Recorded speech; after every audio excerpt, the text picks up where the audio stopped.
In this quick video, I want to show you how to factory reset any Technicolor modem or router. It's fairly simple to do, so I got one right here.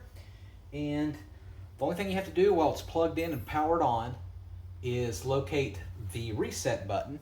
You want to find this one is right here.